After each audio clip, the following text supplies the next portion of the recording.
Hey everyone, I'm just working on this. Have fun and frequency.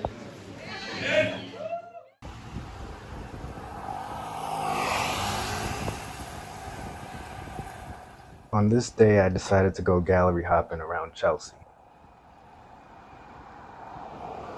It was a beautiful day to ride my bike to the city.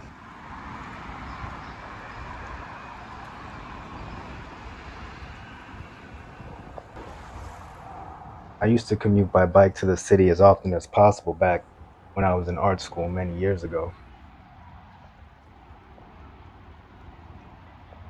I hardly leave Brooklyn these days though, so I'm reminded of how sedentary and out of shape I am whenever I ride over one of the three bridges spanning the East River.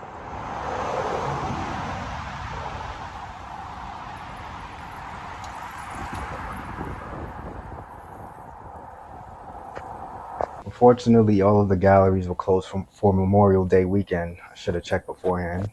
So I decided to go to the Highland to check out public art piece I've been meaning to go to. Normally, the Highline is the mob scene on a Saturday afternoon, and while there was still a good amount of people, it was way less than I've seen in previous years. The declining number of international visitors to NYC is very real. My brother went to high school in Chelsea, and I went to high school in Hell's Kitchen. It always boggles my mind to see how much that part of the west side of Manhattan has changed since the early 2000s. I wish I had snuck up onto the High Line back in the day when it was just an abandoned train track with a bunch of graffiti. Finally made the pilgrimage to this huge sculpture of a pigeon called Dinosaur by Ivan Argote. Hopefully, I'm pronouncing that right. I love pigeons, but I understand people's dislike of them.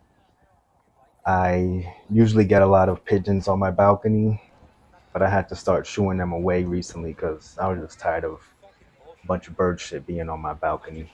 There was a homeless guy standing in front of the statue, randomly shouting at the tourists as a couple of park rangers stood idly by watching. If that homeless guy was black, he would have been removed from the premises with the quickness. On my way home, love riding down the west side next to Hudson River Park. Beautiful. I also like how they put the bike lane on the same level as the cars on the Brooklyn Bridge. It was always kind of annoying and sketchy to have to dodge tourists on the walkway back when you could ride your bike on the walkway.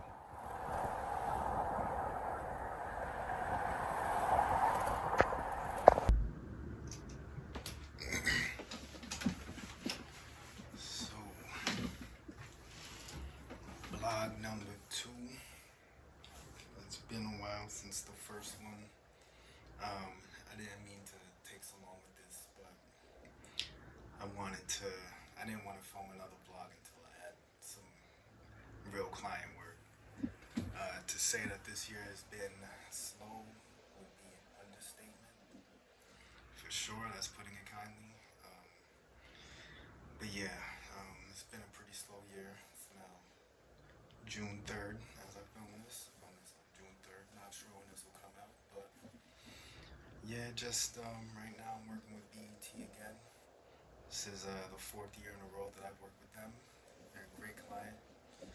They are the longest running recurring client I've had from my freelance career. So I'm just super grateful to them. They're awesome to work with, super easy to work with, really cool work. So I'm just grateful to be working with BET again. Um, about to, I need to actually get back to work. I have a lot of stuff going on right now, but I just wanted to film this recap real quick. Have a quick team meeting coming up, weekly design team meeting with the team at BET. So it's coming up in about an hour, a little over an hour. So I'm gonna just bang out some work. And yeah, I just wanted to hop on camera real quick, give a little recap for this vlog.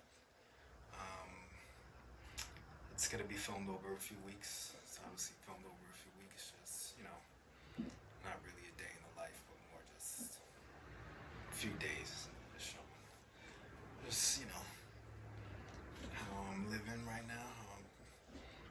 staying busy. Yeah, I'm kind of rambling right now, but yeah, this BET gig is up on the 9th. Hopefully, I get an extension. I don't know, but I'm trying to line up something afterwards. Talking to there's a few things, a couple things on the horizon. So hopefully something works out and I keep the work coming in, keep the money coming in, because I definitely need to. So it's just to make up for how slow the first half of the year has gone, went.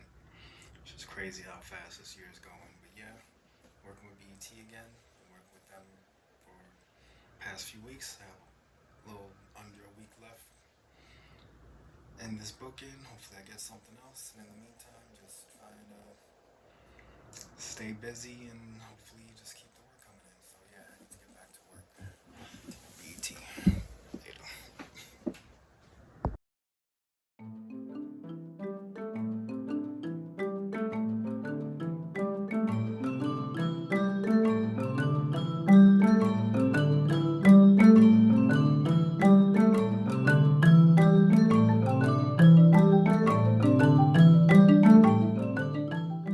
All right, meeting time. I love working with BET for the fact that they're fully remote and keep their cameras off during meetings.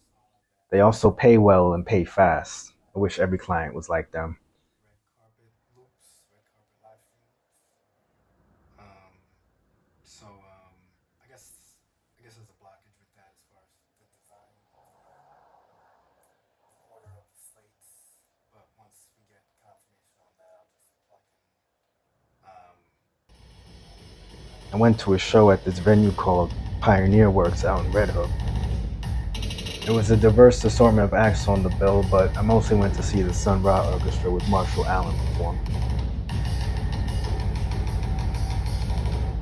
This is a band called Cell Genesis, which I had never heard of them before seeing them on this day. They're pretty good, and I like them. It's kind of intense, but it's a good performance.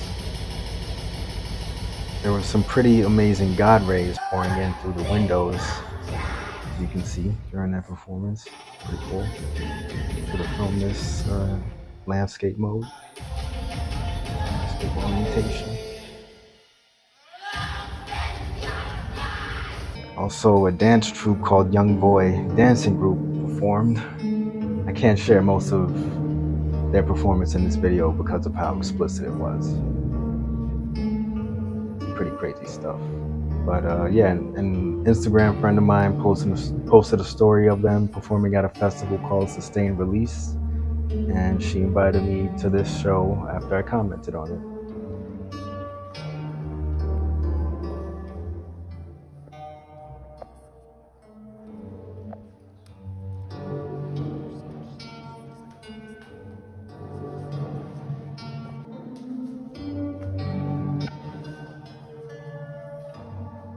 Definitely a fire hazard right here. Got a little crowd, getting the crowd involved.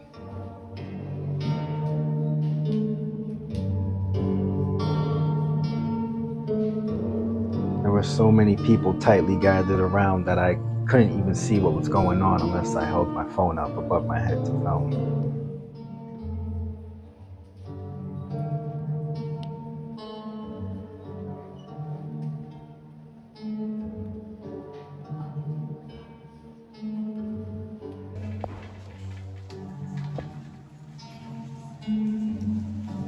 I had a lot of thoughts about this performance.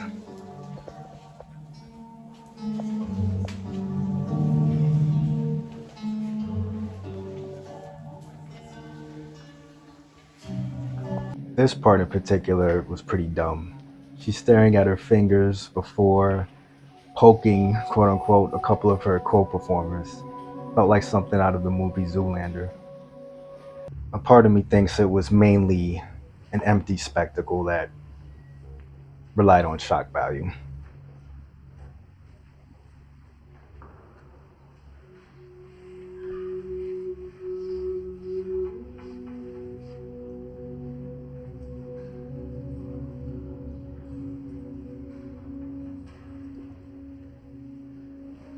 I just couldn't help but wonder, what would this performance be without all of the penetrative stuff? Or what would be left? Would it still be interesting? Would it still be something noteworthy worth filming?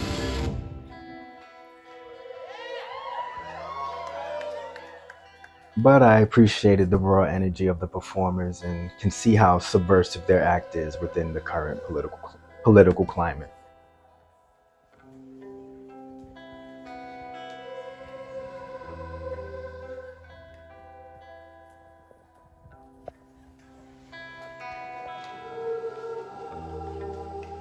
I didn't really like this part. All I could wonder was, why did the black performer have to literally be objectified and turned into a human sled for the other performer to ride on?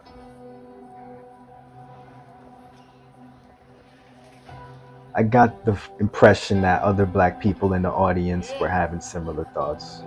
But yeah, I didn't really see a role reversal of, just the dynamics, the optics of this. Just, I wasn't really feeling this part at all.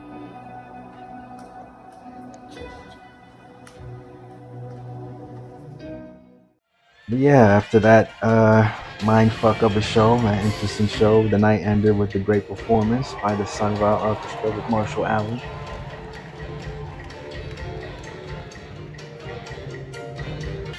I've been a fan of Sun Ra for a while and have a few of his records, so it was nice to finally see the modern incarnation of his band perform live.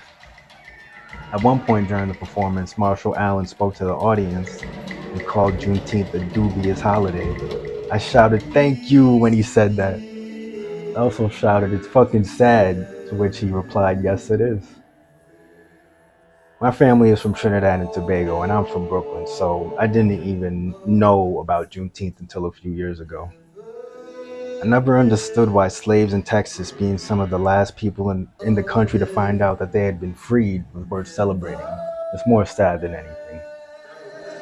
It's my opinion, obviously.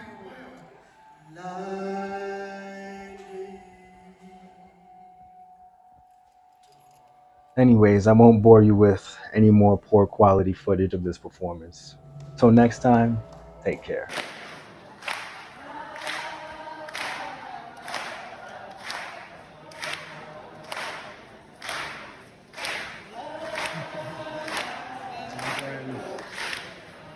Fade out.